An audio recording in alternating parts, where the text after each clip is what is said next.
Ang capsule drop slide ay isang makabagong disenyo ng water slide na naging popular sa mga water park at resort sa buong mundo. Nag-aalok ang slide na to ng kapanapanabik na karanasan habang ang mga sakay ay bumubulusok pababa mula sa itaas sa loob ng parang kapsula na istruktura bago ilabas sa isang free fall drop o isang matarik na pagbaba.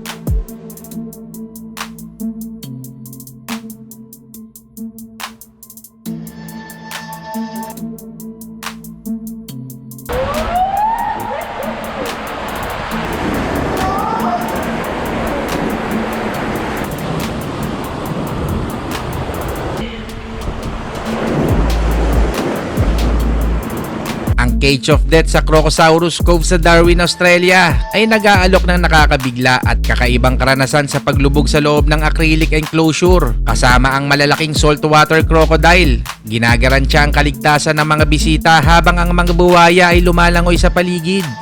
Hindi ito binansagan na Devil's Pool nang walang dahilan. Obvious naman, matatagpuan ito sa Victoria Falls sa Zambia. Maaari namang lumangoy ang mga bumibisita dito. Ngunit kailangan sundin ng mga hakbang para sa kaligtasan.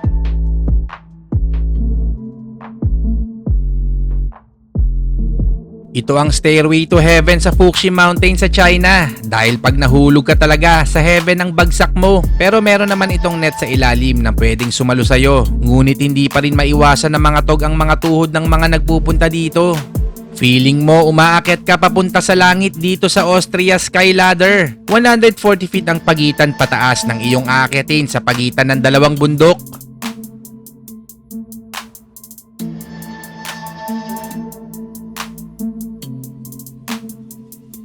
Noong 2017, nag-viral ang isang hotel sa Houston, Texas dahil sa nakakapangilabot na see-through glass swimming pool. Manlalambot talaga ang iyong mga tuhod kung meron kang takot sa matataas na lugar.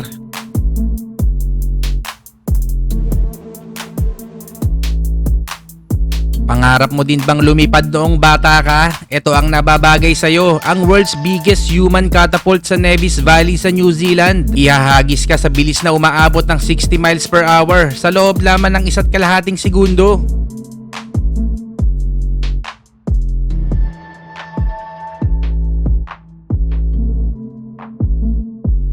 Ang Nicaragua, na kilala sa mga nakakamanghang tanawin at volcanic terrain, ay nag-aalok ng isa sa pinakasikat na destinasyon para sa volcanic boarding. Ito ang Snake Island sa Brazil. Dito mo matatagpuan ang pinakamakamandag na ahas sa buong mundo. Kaya dumadami ang mga ahas sa lugar na to dahil sa kakulangan ng mga predator na kumakain sa kanila. Ipinagbawal na din ng gobyerno nila ang pagbisita sa lugar na to para na din sa kanilang kaligtasan. Sa isang theme park sa Nutberry Farm, California, nagmalfunction ang rides na to at halos 4 na oras silang na-stuck sa itaas bago ito naayos. 300 feet up for 4 excruciating hours.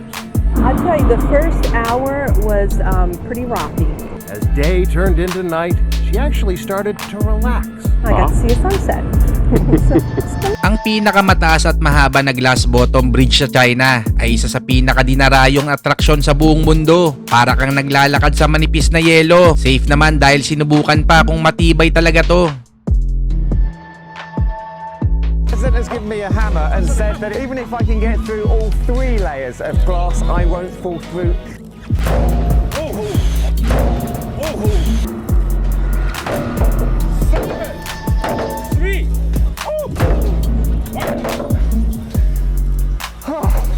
We're okay. Sa isang theme park sa New York, nakita ng isang lalaki ang malaking crack sa roller coaster. Kaya agad itong ipinasara para imbestigahan.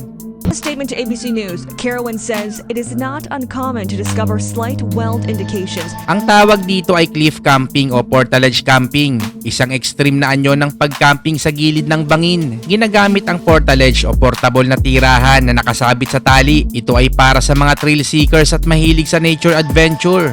Ang Wansheng Theme Park sa China ay isa sa pinakasikat na atraksyon sa buong mundo dahil sa mga nakakalula at nakakakabang aktibidad na pwede mong gawin. Yun nga lang ilang beses na itong ipinasara dahil sa hindi pagpasa sa safety inspection.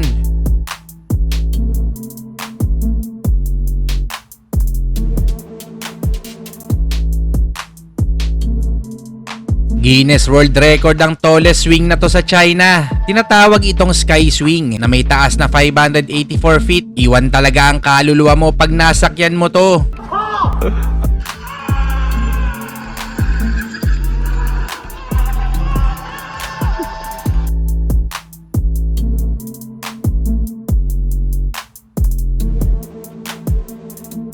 Libo-libong turista ang nagpupunta sa Wangshan Mountain sa China para ma-experience ang makapigil hiningang hiking. Pero sulit naman dahil sa ganda ng tanawin sa buong lugar.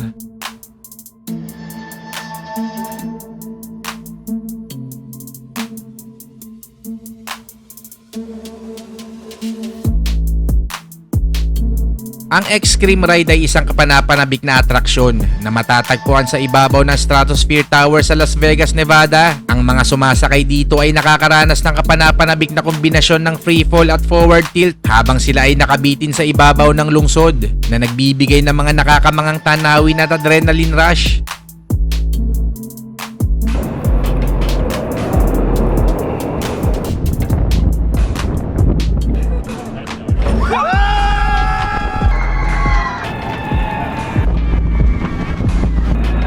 Nadiskubre ni Kuya ang dahilan kung bakit maalog ang sinakyan nilang ride.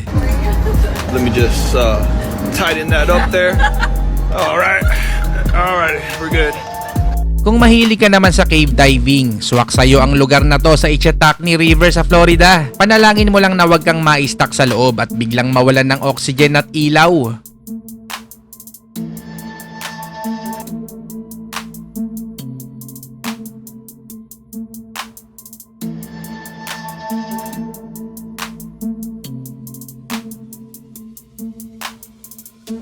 Ito ang King Daka, pinakamataas na roller coaster sa buong mundo na may record-breaking na bilis na 128 miles per hour sa loob lamang ng 3.5 segundo.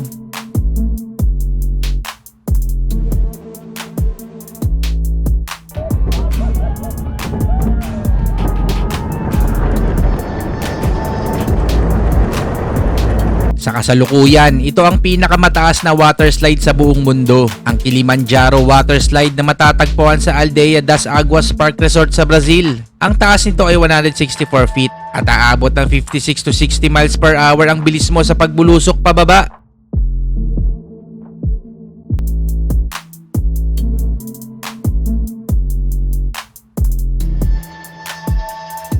Maraming salamat ulit sa inyong pagsuporta. Kung nag-enjoy ka sa video natin ngayon, baka naman pwedeng makahingi ng isang like. At kung hindi ka pa nakasubscribe, baka naman mag-iwan ka na din ng iyong comment sa baba at akin itong babasahin.